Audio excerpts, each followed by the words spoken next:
The insatiable Goliath that is Netflix's catalog has been growing at a faster rate than Elon Musk's ego, and yet it's still a pretty mixed bag. For every Stranger Things, there's The Ranch. For every Black Mirror, there's Real Bob. And for every House of Cards, there's House of Cards.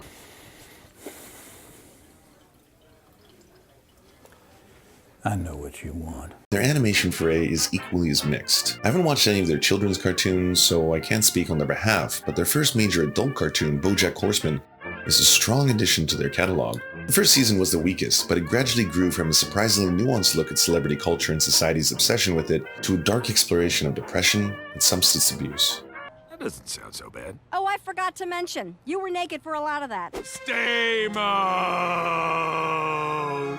Castlevania is also an impressive adaptation of a classic NES game. Technically, it was an arcade game first under a different name, so there you go, folks. You can save yourself time correcting us in the comment section. But then there's Disenchantment, a paint-by-numbers fantasy series by legend Matt Groening that feels like it would have come across as a lot more clever 10 years ago.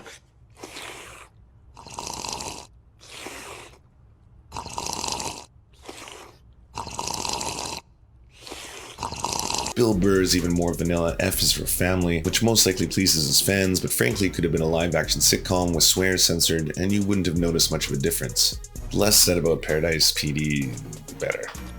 So when the announcement came that there would be a new show coming to the streaming service by one of the production designers from BoJack Horseman about another anthropomorphized world, we were less than excited. The animation style looked very similar, and the terrain had already been done, and there wasn't really much of any reason to pay attention to it.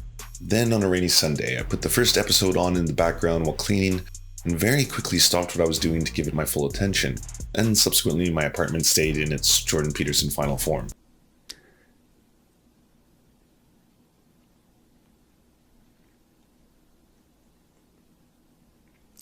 In 20 minutes, it had rekindled everything that made me love cartoons my entire life. The vibrant colors, the lush animation, which pivoted between different styles in fluid and creative ways, the bass-driven soundtrack. Most importantly, lovable characters made it something to behold. For starters, animation has always been a boys' club for a while. Even today, women only make up 21% of the Workers' Guild, despite huge amounts of women studying in the field. According to the California Institute for the Arts, students in the famed animation program are 71% female. Despite this, at the end of the year at the showcase for the best animations to be screened for the public, 2/3 of those selected were male. More striking still is the fact that of Adult Swim's 47 original series creators, none of them are female. This is changing this year with an order for a series from Amy Poehler, but that's still a huge problem. So it's not tokenizing to suggest that it's a big deal that Tuca and Birdie is a female-driven show about two women, well, female bird, human hybrid things, but you get the idea. I just really wanted to make a show about female friendship, and I just thought the two of them would go well together, and they're kind of opposites, but like Birdie has Tuca qualities, Tuca has Birdie qualities, and you can kind of see like why they've been friends for so long. In its 10 episodes first season, it explores the typical themes of love and loss, careers and friendships, baking and bizarre tentacle plant creatures. Cool place you got here, Draca. Really unique. Tropical. But it does all this with a playfulness that is deeply endearing. Drawing comparisons to Broad City seems almost inevitable, as it's a comedy centered around two women trying to survive in the big city. Correct me if I'm wrong, people are paying you to use the free public charging station? So what? All the great male entrepreneurs do it, okay? They take something that already exists, claim it was their idea, throw in some fancy furniture, and charge double for it. One being timid and responsible, while the other is a joie de vivre personality, very open about their sexuality. However, during the course of the season, Tuca and Birdie really do start to carve out unique personalities of their own. What are you even trying to do? Who even are you? Why does Pastry Pete's new pastry have the same name as the old one? Why didn't he call it The Point? Birdie is especially charming, but slowly and surely starts to experience more debilitating forms of anxiety and depression despite achieving the goals she sets out for herself. The series uses the medium of animation to its full potential. One of my biggest complaints about adult animation is that they're basically just live-action TV show series with a little bit more edge. Because things that may horrify you to see in real life can be silly in animation. Not to belabor the point, but again, F is for Family wouldn't lose much of anything if it had been a live-action show. Even your boy here, the guy who he recently died, what was his name? He was always sitting down. Hawkins, Stephen Hawkins, yeah. But Tuca and Birdie is a bastion of a fever dream, blending surrealism and humor through the medium in which it's presented, Often adorably cute, the world comes alive in varied ways, and it never ceased to impress me with its boundless creativity, which allows it to tackle difficult subject matter in ways I'd never seen before, like the grocery store sequence that perfectly captures the haunting and isolating nature of depression without ever being blatantly about mental illness.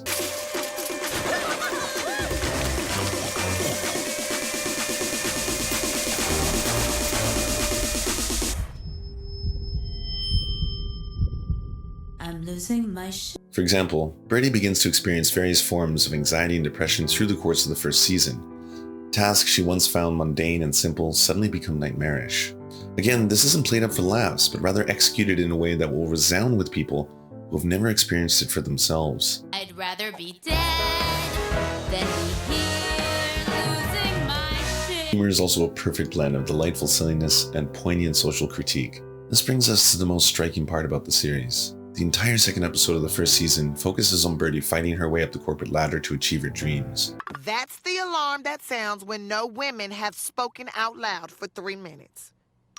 Being a woman in the workplace, she's often the victim of having her ideas stolen from her male counterparts, or not being confident enough to ask for advancements she feels she's earned. But in the end of the episode, she battles her demons and wins. He's been weird to me too. He goosed my butt. He honked my goose. I mean, boob. I am a goose. What a playful guy. You made me think about my own body at work. That's disgusting. Yeah. That's right. Oh, bodies are terrible. She's achieved the capitalist dream and moved up to upper management in the corporate world, only to find immediately the feeling of loneliness, of isolation. The stark reality that the more time spent at her job means less time living her life, or seeing her friends and family. It hits her, the poignant moment of alienation. And this is rare to see in a cartoon, let alone in mainstream television. On Netflix, but you get what I'm talking about. Now, don't get too excited, because the criticism of capitalism pretty much ends there. Like most characters in mainstream media, she goes off to pursue her dream of becoming a chef. That has within it a host of other problems. But it's still hard to get that image out of your head. That adorable and hilarious and deeply sad shot of a fellow cog stuck in a glass prison, yearning to make a connection with another human being. Bird. You know, Tuka, being up here, looking at all these little boxes, the further up we go, the less it all seems to matter.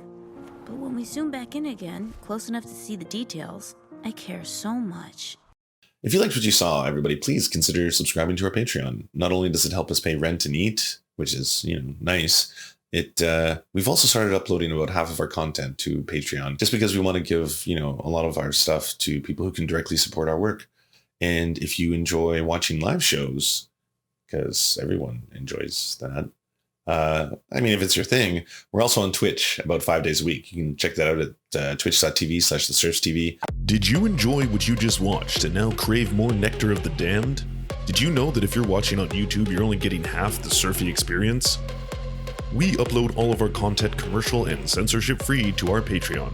Due to the general demonetization of our videos, we now upload half of our original content directly to those who can help us produce this show. Want even more nectar than that? Well, come join us at twitch.tv/theserfstv, where we do weekly live streams, debates, interviews, AMAs, and more. If you're an Amazon Prime member, you can help support our show 100% free by subscribing to our Twitch channel.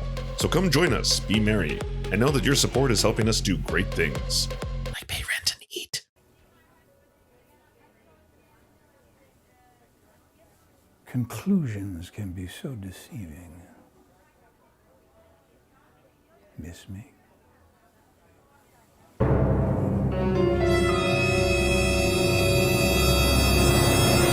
Worship at the altar of Miranda Marone. We'd like to thank you so much for being the official sponsor of the Serfs, and everyone, please go check out her SoundCloud and listen to her music and help her, because she is helping us.